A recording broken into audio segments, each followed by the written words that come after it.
Hello friend, कैसे I hope आप लोग ठीक होंगे फ्रेंड। तो आज हम करने वाले हैं मैटर इन आवर सराउंडिंग में पार्ट 3। और पार्ट 3 में ये 2-3 टॉपिक रह रहा है, उसको कंप्लीट करते हैं और ये चैप्टर आपका समाप्त हो जाएगा। चलिए, तो हमारा टॉपिक आ गया है, क्या है बाबू, हम देख सकते हैं इवापोरेशन। तो इवापोरेशन क्या होता है इसके बारे में जानते हैं। तो यहाँ लिखा हुआ है the change of the liquid into vapour without reaching as it the boiling point is called evaporation. तो यहाँ पर बोला गया है इवापोरेशन तब बोलते हैं कि भैया बॉइलिंग पॉइंट से पहले ही वो वेपर में बन जाए। तो ये प्रोसेस में, इस प्रोसेस को हम किस नाम से जानते हैं, इवापोरेशन के नाम से जानते हैं। मतलब बॉइलिंग पॉइंट उसे बोलते हैं कि जहाँ पर मैंने बताया था, मान लो लिक्विड है, जैसे लिक्विड में पानी ले लिया, ये पानी कब इवापोरेशन होता है, मतलब वेपराइजेशन होता है, हवा गैस कब बनता है, जब ये बॉइलिंग पॉइंट पर आता है तभी तो उड़ता है ना।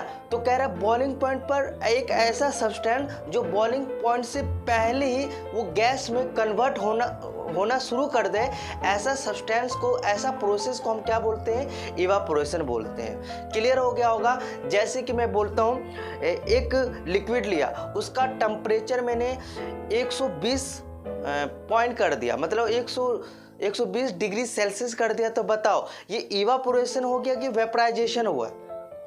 तो यहाँ पर आपको पता होना चाहिए बॉइलिंग पॉइंट से ज़्यादा हो रहा है या बॉइलिंग पॉइंट, क्योंकि पानी का बॉइलिंग पॉइंट होता है 100 डिग्री सेल्सियस, ठीक है।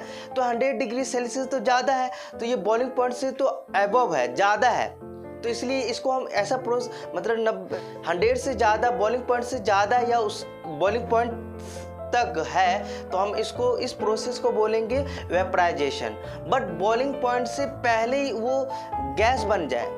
मान लो यार, आप लोग ने पानी फ्लोर पर गिरा दिया, जमीनों पर गिरा दिया, अब कुछ टाइम के बाद क्या होता है, कुछ टाइम के बाद देखोगे तो वहां से पानी गायब रहता है।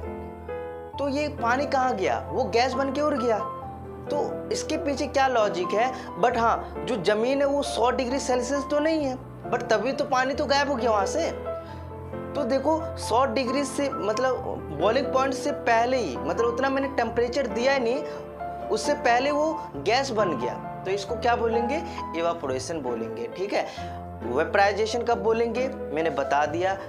इवापोरेशन कब बोलेंगे, बता दिया। मतलब बॉइलिंग पॉइंट से पहले वो उड़ जाए। मैंने एग्जांपल बता दिया हूँ कि जैसे कि कोई मैंने फ्लोर पर पानी गिरा दिया, तो कुछ टाइम के बाद वो पानी क्या हो जाता है, हवा में उड़ जाता है, क्योंकि हमारा जो ज़मीन है, सरफेस है, उसका 100 डिग्री सेल्सियस तो होता ही नहीं है। हाईएस्ट 52, 52, 50, 45, इससे ज़्यादा टेम्परेचर हमारा सरफेस का नहीं बढ़ सकता, ठीक है। मतलब नॉर्मली, वैसे बढ़ाना चाहोगे तो भाई कुछ भी उसके अंदर नीचे से आग लगा दो तो 100 क्या 1000 भी चला जाएगा।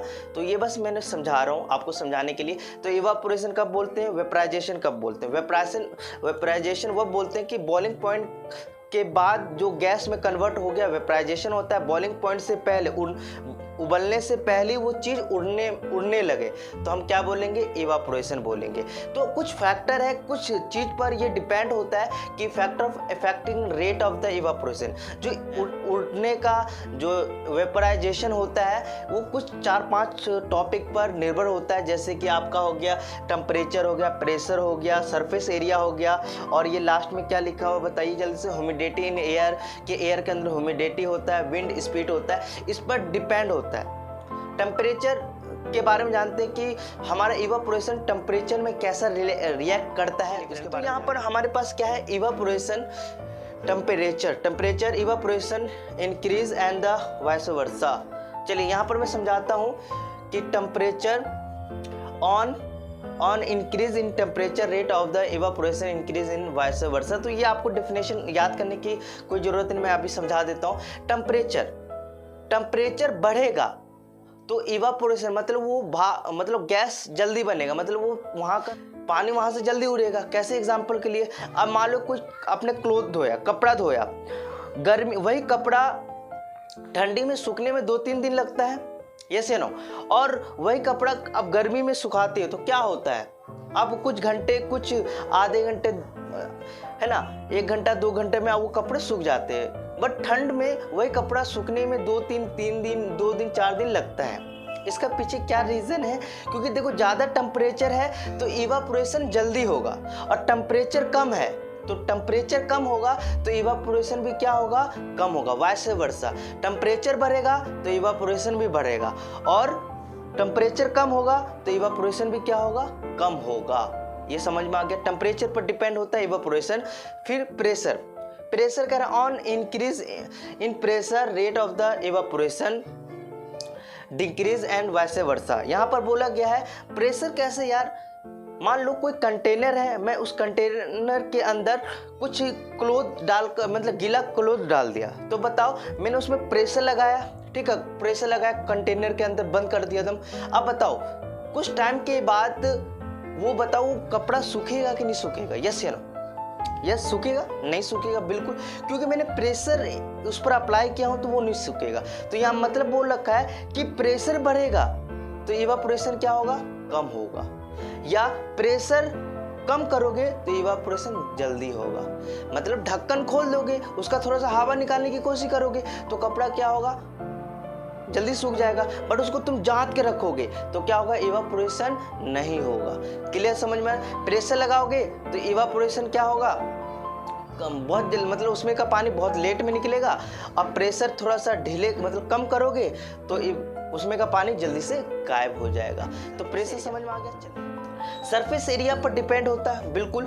मान लो यार, मैंने सबसे पहले एग्जांपल लिया था, कोई फ्लोर है, मैंने कुछ पानी, मैंने एक बोतल पानी को क्या किया, मैंने फ्लोर पर बिखरा दिया, ठीक है, ऐसे छीड़ दिया, ठीक है, और एक बोतल में पानी रख दिया, तो बताइए कौन सा पानी जल्दी से गायब होगा वहां से? जल्दी से बताइए। बिल्कुल, आपने दिमाग में लगा लिया होगा। तो आपका जो जमीन पर रखे हो पानी, जो आपने बिखराए हो, वो सबसे पहले क्या होगा? पानी इवापोरेशन हो जाएगा, मतलब पानी गायब हो जाएगा। और जो बोतल में रखे हो तो उस पानी को आपको इवापोरेशन होने में महीना, साल, 2 साल भी लग सकता है, या पूरा रख भी दोगे तो बड़ा मुश्किल से उसमें से पानी गायब नहीं होगा। मतलब हाँ, ढक्कन खोल कर, ये नहीं कि तुम बंद कर दो फिर तो प्रेशर अप्लाई हो जाएगा। तो यहाँ पर समझ में आ रहा है कि जिसका ज़्यादा सरफेस है उतना ही जल्दी इवापोरेशन होगा, जिसका सरफेस कम है। अब मान लो मैंने एक प्लेट के अंदर पानी रख रखा हूँ और एक क्या रख दिया, एक गिलास के अंदर रख रखा हूँ। अब बताओ कौन सा पानी जल्दी से उड़ेगा? बिल्कुल, अब प्लेट वाला पानी क्या होगा? जल्दी से गायब हो जाएगा, और गिलास वाला का पानी, मतलब प्लेट के कंपेयर में गिलास का पानी थोड़ा सा लेट में इवापोरेशन होगा, ठीक है। तो मतलब जिसका ज़्यादा सरफेस है उतना ही जल्दी इवापोरेशन होगा, जिसका ज़्यादा सरफेस है उसमें से ज़्यादा इवापोरेशन होगा, और सरफेस कम है तो इवापोरेशन भी क्या होगा? कम होगा। ये आप लिख लेना, ठीक है। चलिए, अब हमारा क्या है? D, humidity in air. Humidity air का मतलब क्या होता है? जैसे कि जिस दिन बारिश होता है उसमें देखो उस दिन बहुत नमी होता है, नमी चिपचिपा सा। नमी का मतलब कि हवा के अंदर पानी का पार्टिकल पहले से मूव कर रहा है, पानी मूव पहले से कर रहा है, तो बताओ उसमें प्रेशर हो रखा होगा, पानी ऑलरेडी उसके हवा के पार्टिकल में घूम रहा है। अब मैं कपड़ा डालूंगा तो कपड़ा जल्दी सूखेगा कि नहीं सूखेगा? नहीं। ह्यूमिडिटी ज़्यादा है तो इवापोरेशन क्या होगा? लेट में होगा। ह्यूमिडिटी कम है मतलब एयर के साथ पानी का पार्टिकल क्या है? कम उड़ रहा है, तो क्या नमी कम है, तो नमी कम है तो इवापोरेशन क्या होगा? जल्दी से होगा। ये भी आपको समझ में आ गया कि ह्यूमिडिटी ज़्यादा है तो इवापोरेशन क्या होगा? कम होगा, और ह्यूमिडिटी क्या है? कम है तो प्रेशर क्या होगा? ज़्यादा होगा। बस ये चीज़ आपको समझ में आना चाहिए। ह्यूमिडिटी का मतलब कि आप जानते होगे यार कि नॉर्मल डे है तो उस दिन तो ह्यूमिडिटी होता नहीं है, मतलब नमी तो होता नहीं है, उस दिन कपड़ा तो जल्दी सूख जाता है। बट बारिश के दिन बारिश होता है तो हवा के साथ क्या आता है? नमी रहता है, तो हमारा बारिश के दिन कपड़ा बहुत लेट में मतलब सूखता है ना। तो ऐसे भी दिमाग लगा सकते हैं। बहुत सारे एग्जाम्पल है, ये नहीं कि मैंने ये एग्जाम्पल लिया हो तो यही दिमाग में नहीं। आप बहुत सारे एग्जाम्पल आप मन में सोच सकते हैं, आप अपने दिमाग में रख सकते हैं, ठीक है। ये तो मैं बस एक जो मन में आ रहा है मैं बता रहा हूँ, तो आपको भी ऐसे करना है कि जो मन में आ रहा है जो जो एग्जाम्पल हो सकता है वो मन में रखा करो और लिख लिया करो, ठीक है। क्योंकि देखो जो नोट्स है इसी के नीचे लिख लिया करो दिमाग लगाकर। इससे क्या होगा, देखो जब तक आप खुद से कोशिश नहीं करोगे तो आप आगे नहीं बढ़ सकते। कोशिश करिए, ठीक है। विंड स्पीड, देखो विंड स्पीड का मतलब यहाँ कि हवा का स्पीड होता है। तो उस दिन क्या होता है, मान लो गर्मी का मौसम है, गर्मी का मौसम के दिन हवा बहुत तेज चल रहा है, टेम्परेचर होगा ही, नहीं भी होगा ठंड में ही। मान लो यार ठंड में मुझे कपड़ा सुखाना है, तो हम क्या करते हैं, पंखा चालू कर देते हैं और कपड़ा उसके नीचे डाल देते हैं। तो क्या होता है बताइए, कपड़े जल्दी सूख जाते हैं। मतलब आपका हवा का स्पीड ज़्यादा है तो इवापोरेशन जल्दी होगा, हवा का स्पीड कम है तो इवापोरेशन क्या होगा, इवापोरेशन बहुत लेट में होगा। समझ में आ रहा है कि जिस दिन हमारा हवा तेज होता है उस दिन कपड़े में का पानी बहुत जल्दी वेपर हो जाता है, इवापोरेशन हो जाता है। बट जिस दिन हवा नहीं चलता तो उस दिन हमारे कपड़े सूखने में बहुत टाइम लगता है। कपड़े वाला बस मुझे दिमाग में आ रहा है, तो आपके सामने और भी एग्जाम्पल हो सकता है ना। तो ये सब यार और भी एग्जाम्पल ले लेते हैं ना, जैसे कि हमारी मम्मी पोछा वोछा लगाती है, तो क्या करते हैं हम लोग जल्दी से पंखा ऑन कर लेते हैं। क्यों? कि वो वेपर बनकर वो जल्दी से उड़ जाए। और नहीं पंखा चलाते हैं तो नॉर्मली जो पोछा लगाते हैं उसमें का पानी उड़ने में थोड़ा टाइम लगता है। जैसे लगता है कि नहीं लगता है? जिस दिन मतलब पोछा मारा और हम पंखा चालू करते, क्यों करते हैं? इसके पीछे रीजन क्या है? क्योंकि भैया हवा चलने से जो हमारा इवापोरेशन, हवा से वो ना पार्टिकल बाहर की ओर भागता है, मतलब इवापोरेशन बहुत जल्दी प्रोसेस होता है, वहाँ का पानी जल्दी से सूख जाता है। और हम मान लो उसी दिन हमने बिजली चला गया और हम पोछा मार रखे हैं, तो बताओ लेट में सूखेगा या नहीं सूखेगा? तो इससे क्या समझे, स्पीड जाता है तो इवापोरेशन बहुत जल्दी होगा। और तुमने पंखा नहीं चलाया, स्पीड हवा नहीं दोगे कोई चीज में, पानी में, तो क्या होगा, इवापोरेशन बहुत लेट में होगा। क्लियर हो गया? क्या बता, एग्जांपल ले लेता हूँ, इवापोरेशन इन डेली लाइफ। मैंने जो बताया सारी चीज लिखा हुआ है, इसको समझाते हैं। पहले लिखा है इवापोरेशन वाटर फ्रॉम सी। देखा होगा कि इवापोरेशन क्या होता है, वाटर फ्रॉम सी, जो समुद्र होता है उसमें इवापोरेशन होता है, मतलब वेपराइजेशन नहीं होता। क्यों वेपराइजेशन नहीं बोलेंगे? वो जो वेपर है गैस बन के क्या उड़ रहा है, उड़ तो रहा है, बट वेपराइजेशन कब बोलते हैं? जब हम 100 डिग्री सेल्सियस देंगे, बॉइलिंग पॉइंट पर रहेगा, तब उसके बाद हम वेपराइजेशन बोलेंगे।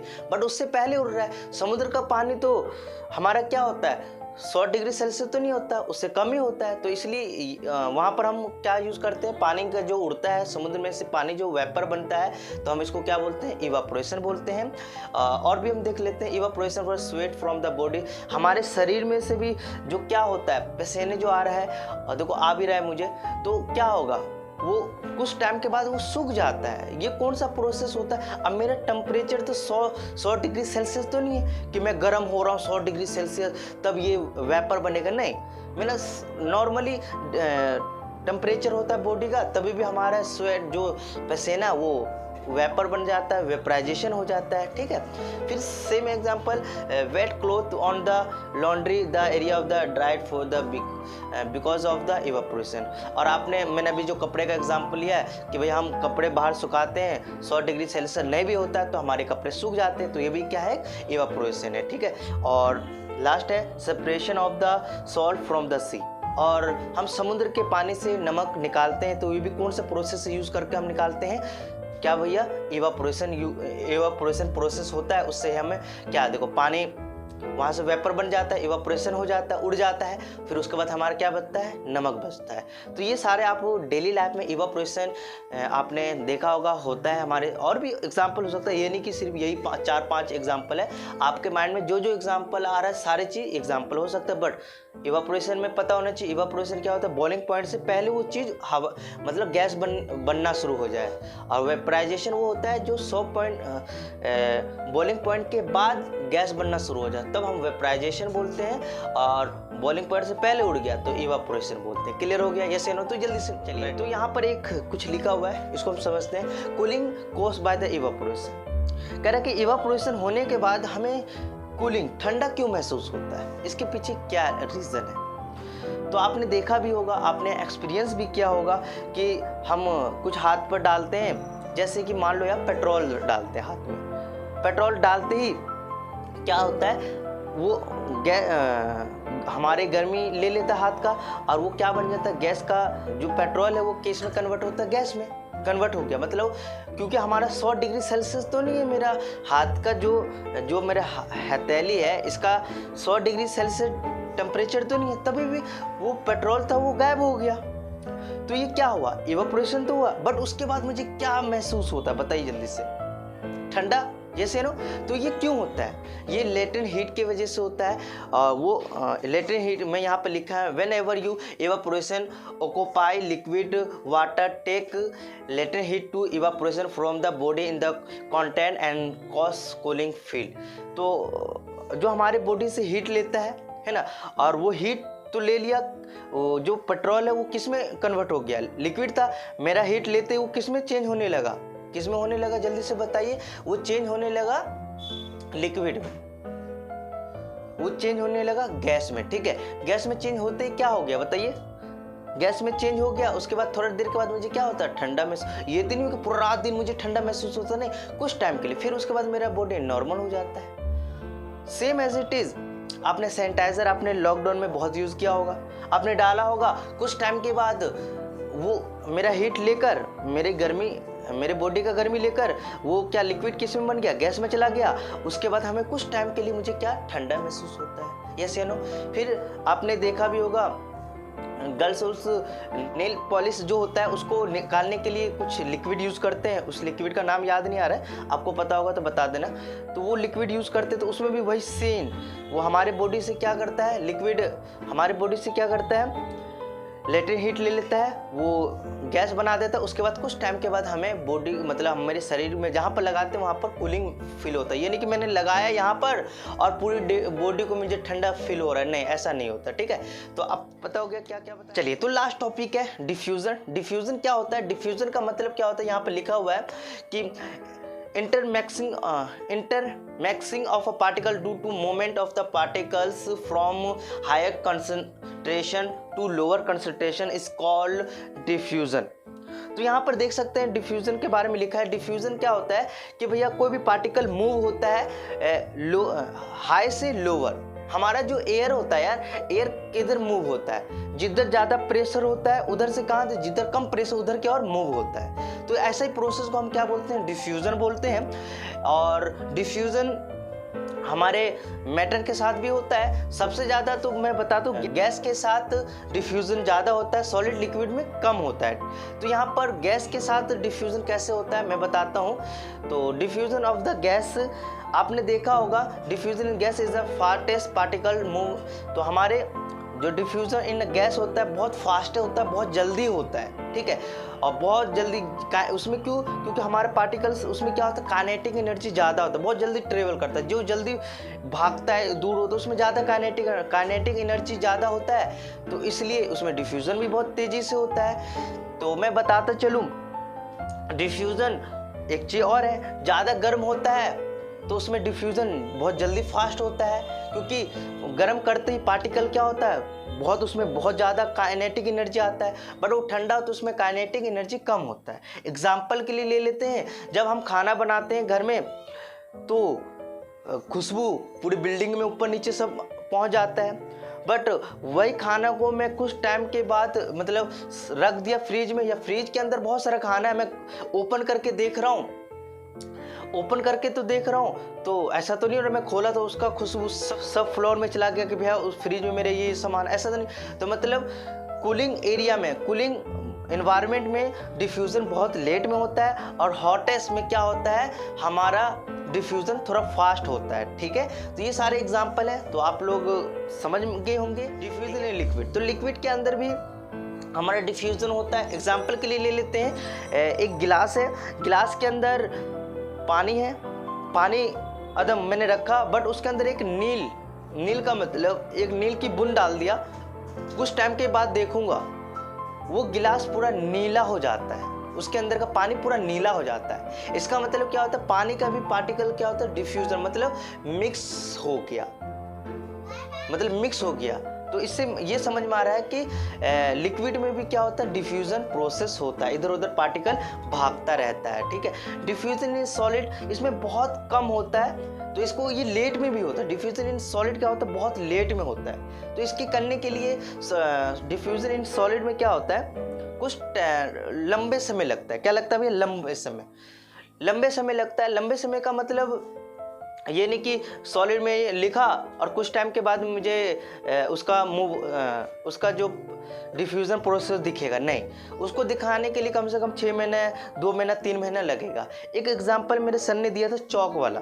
चौक का एग्जांपल कैसे लेता हूँ, जैसे कि हम छुट्टी होता है स्कूल का, तो हम कुछ बोर्ड पर टीचरों लिख देते हैं, बट कुछ टाइम के बाद हम स्कूल ओपन होने के बाद हम गए थे तो देखा तो वो चौक मिट ही नहीं रहा है। इसके पीछे क्या लॉजिक है, वो सॉलिड के अंदर चौक और हमारा जो बोर्ड था सॉलिड, उसमें क्या हो गया, डिफ्यूजन हो गया, उसके अंदर ही घुस गया, इसलिए वो अच्छे से क्लीन नहीं हो रहा था। ठीक है, तो डिफ्यूजन इन सॉलिड में थोड़ा बहुत लेट में होता है। सबसे तेजी किस में होता है, गैस में होता है, और उससे कम लिक्विड में होता है। मैंने वाटर का एग्जांपल दिया। तो बस यही क्लास था हमारा, यही था क्लास। तो आपको कैसा लगा, फिर इसके बाद हम देखेंगे सेकंड चैप्टर लाने के लिए। Thank you to watching.